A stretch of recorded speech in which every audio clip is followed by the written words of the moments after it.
If you are only using ChatGPT to ask simple questions, you're probably not getting the most out of it. In this video, I'm going to show you 7 practical ways you can use ChatGPT for work, from writing professional emails to analyzing files and doing research. And I'm going to show you exactly how to do each one. Let's start with something almost everyone has to do, which is writing professional messages.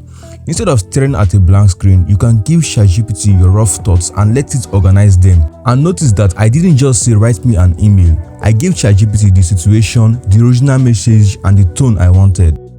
The second thing is extremely useful when you are dealing with long documents, emails, or reports.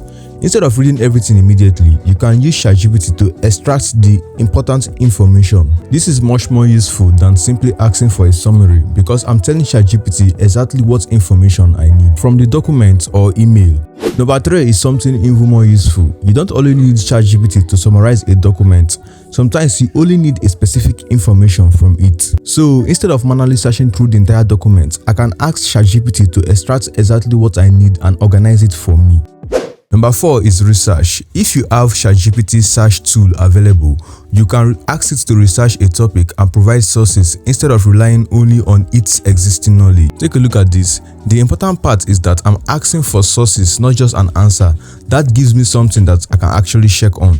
Number 5, stop asking ChatGPT only for answers. You can give it a goal and ask it to build a plan for you. And now I have an actual roadmap instead of a giant paragraph of advice.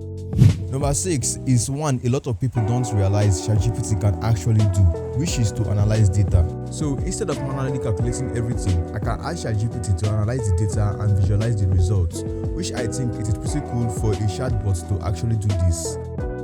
And finally, this might be the most important thing in the entire video.